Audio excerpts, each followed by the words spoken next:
इस वीडियो में हम 5 पॉइंट्स के बारे में बात करेंगे। पहला, गांजा, चरस और भांग में क्या फ़र्क होता है और ये कैसे बनते हैं। पॉइंट नंबर 2, इनको लेने से नशा क्यों होता है। पॉइंट नंबर 3, इनके क्या फ़ायदे हो सकते हैं। पॉइंट नंबर 4, अगर इनको लिया जाए तो इसके क्या नुकसान हो सकते हैं। पॉइंट नंबर 5, अगर इनको लीगल कर दिया जाए तो उसके क्या फ़ायदे होंगे एंड उसके क्या नुकसान होंगे। हाय दोस्तों, मेरा नाम अखिल है एंड आपका आउट एंड आउट वीडियोस में स्वागत है।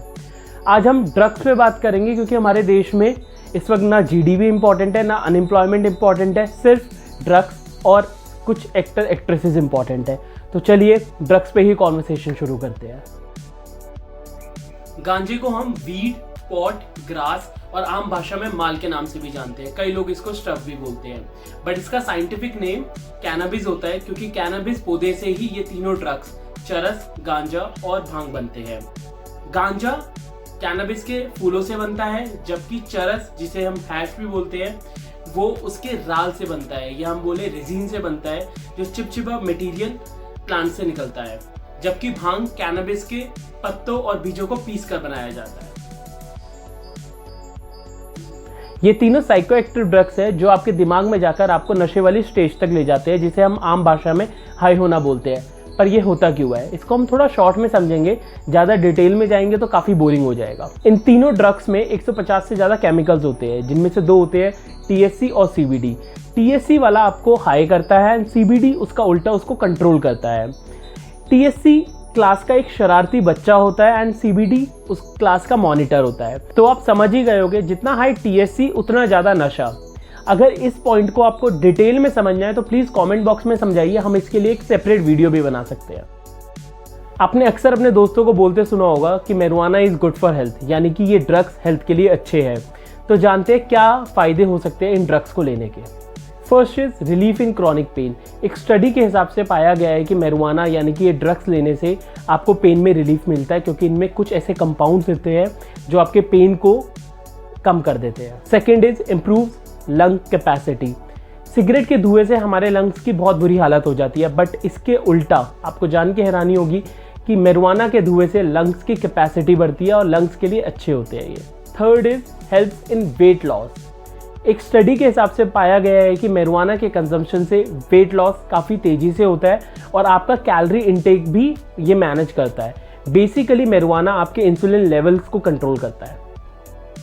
इसी तरह से ये डायबिटीज़, कैंसर, अर्थराइटिस के पेन, डिप्रेशन, एंग्जाइटी, इन सब चीज़ों में भी काफ़ी हेल्पफुल रहता है।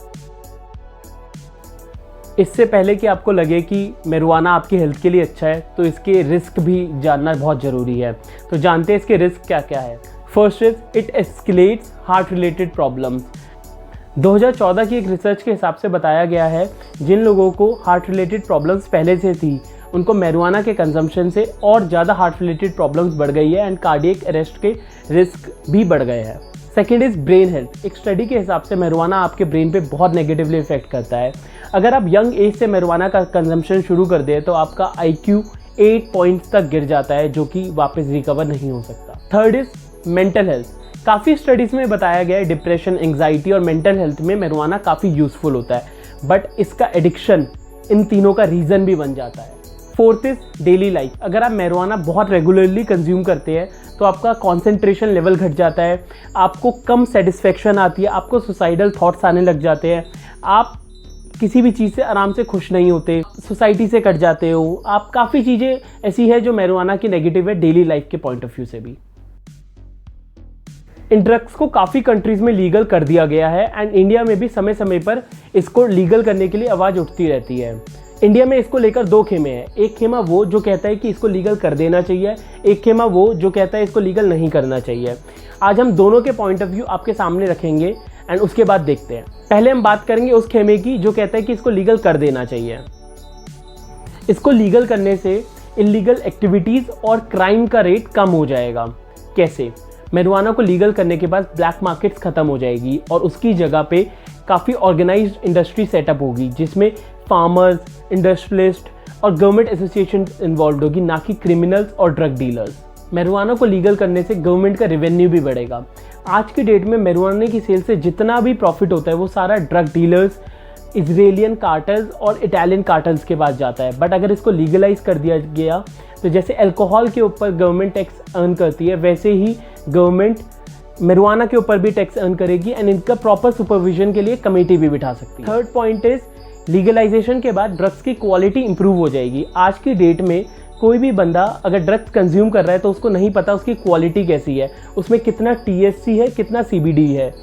एंड अगर एक बार ये लीगलाइज हो गया तो उस पर मार्क्ड आएगा कि कितना THC है। जैसे अल्कोहल की बॉटल्स पे अल्कोहल परसेंटेजेस आता है, जिससे कि ब्लैक मार्केटिंग में भी फ़र्क पड़ेगा एंड जो इंडियन ड्रग डीलर्स उसमें मिक्स कर देते हैं अदर केमिकल्स के साथ, वो भी इम्प्रूव होगा। लीगलाइजेशन के सपोर्ट में लोग ये भी कहते हैं कि जब आप इसको रोक नहीं सकते तो इसको कंट्रोल करिए। काफ़ी टाइम से इस पर रोक लगी हुई है, बट आज भी आप भी जानते हैं, हम भी जानते हैं कितनी एक्सेस में लिया जा रहा है एंड अभी तो पूरा एक स्कैम स्कैंडल उभर कर आ रहा है। बट आप भी जानते हैं, हम भी जानते हैं कि ये बहुत नॉर्मल प्रैक्टिस है, ये हमारे आसपास के लोग भी ले रहे हैं।